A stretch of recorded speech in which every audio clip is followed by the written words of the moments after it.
दोस्तों, आज हम मेहरा ड्रामे के एपिसोड 40 का पूरा रिव्यू लेकर आए हैं, जहां कहानी एक नए और हैरान कर देने वाले मोड़ पर पहुंचने वाली है। अब अलीज़े ने अपने दिल में एक ही बात ठान ली थी कि वो अपनी बहन अनुषा का बदला हर हाल में लेगी, लेकिन उसकी चाल इतनी सोच समझकर चली गई थी कि सिकंदर खुद अपने ही पैरों पर कुल्हाड़ी मार बैठा। धीरे धीरे अलीज़े ने सिकंदर को इस कदर तोड़ दिया कि वो खुद अपने गुनाह कबूल करने लगा।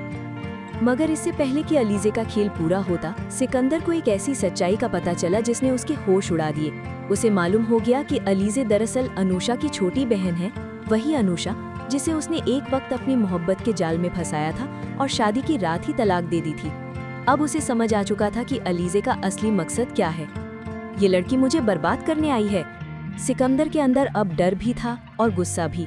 वो सोचने लगा कि अगर उसने कुछ नहीं किया तो अलीज़े उसके सारे गुनाहों के सबूत सबके सामने ला देगी, और वही हुआ। अब अलीज़े के पास सिकंदर के हर अपराध का पूरा सबूत था। एक दिन जब अलीज़े ऑफिस जा रही होती है, तभी अचानक रास्ते में कुछ नकाबपोश लोग उसकी गाड़ी रोक लेते हैं। ड्राइवर कुछ समझ नहीं पाता कि क्या हो रहा है। तभी ये गुंडा चिल्लाता है, ले जाओ इसे, बॉस का हुक्म है। अलीज़े की आंखों पर पट्टी बांध दी जाती है और उसे जबरदस्ती एक सुनसान गोडाउन में ले जाया जाता है। ड्राइवर को रस्सियों से बांधकर बेरहमी से पीटा जाता है, मगर वो हिम्मत जुटाकर हज़ैफ़ा को कॉल कर देता है। हज़ैफ़ा की आंखों में खून उतर आता है। वो बिना देर किए पुलिस को इन्फॉर्म करता है और खुद उस जगह पहुंच जाता है। सीसीटीवी फुटेज की मदद से हज़ैफ़ा उस पुराने गोडाउन तक पहुंचता है जहां अलीज़े को कैद किया गया था। दरवाज़ा तोड़ते ही अंदर से एक गुंडा निकलता है, पीछे हट वरना गोली मार दूंगा। लेकिन हज़ैफ़ा बिना एक सेकंड गवाए उस पर टूट पड़ता है। जब वो अलीज़े तक पहुंचता है, उसकी हालत बहुत खराब होती है। उसी वक्त सिकंदर हाथ में पिस्तौल लेकर वहां पहुंचता है। आज इसका अंत होगा। वो ट्रिगर दबाने ही वाला होता है कि पीछे से पुलिस की आवाज गूंजती है, हथियार नीचे रखो सिकंदर। इंस्पेक्टर की आवाज सुनते ही सिकंदर थम जाता है। पुलिस उसे पकड़ लेती है। अब सिकंदर पूरी तरह टूट चुका था। वो रोते हुए कहता है, भाई मुझसे गलती हो गई, मुझे माफ कर दो। लेकिन अलीज़े की आंखों में अब सुकून था। उसने आखिरकार अपनी बहन अनुषा का बदला ले लिया था। हज़ैफ़ा अलीज़े को लेकर घर लौटता है, मगर रास्ते में अचानक उसकी तबीयत बिगड़ जाती है। हज़ैफ़ा फौरन उसे हॉस्पिटल ले जाता है और डॉक्टर मुस्कुराते हुए कहते हैं, मुबारक हो अलीज़े, आप प्रेग्नेंट हैं। ये सुनकर हज़ैफ़ा की आंखों में आंसू आ जाते हैं। उसकी खुशी का ठिकाना नहीं रहता। लेकिन घर पहुंचते ही माहौल बदल जाता है। हज़ैफ़ा की माँ अमन गुस्से में भर जाती है। हज़ैफ़ा, तूने क्या किया? अपने ही भाई को जेल भिजवा दिया।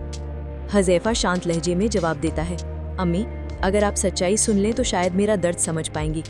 वो सब कुछ बता देता है, कैसे सिकंदर ने अनुषा की जिंदगी तबाह की थी और कैसे अलीज़े ने उसका सच सबके सामने लाकर उसे सजा दिलाई। ये सुनकर अमन का चेहरा सुन्न पड़ जाता है। उसकी आंखों में शर्म और अफसोस के साए उतर आते हैं। जो अब तक चुप थे आगे बढ़कर कहते हैं, बेटा तूने बिल्कुल सही किया, सिकंदर को उसकी सजा मिलनी ही चाहिए थी। अब अमन अलीज़े को गले लगा लेती है, बेकी तूने हमारे घर की इज्जत बचाई है। वक्त बीतता है। सिकंदर की बीवी अरीशा पुलिस स्टेशन पहुंचती है, लेकिन वहां देखती है कि सिकंदर अब मानसिक रूप से बीमार हो चुका है। वो दीवारों से बात करता है, हंसता है, चिल्लाता है। अरीशा के होंठ कांपते हैं। अब मेरा तेरे साथ रहना बेकार है सिकंदर, तू अब बस एक पागल रह गया है। वो उसे छोड़कर चली जाती है। कहानी का आखिरी मोड़ आता है। कुछ महीनों बाद हज़ैफ़ा और अलीज़े के घर से बच्चे के रोने की आवाज़ आती है। एक नई जिंदगी की शुरुआत हो चुकी थी।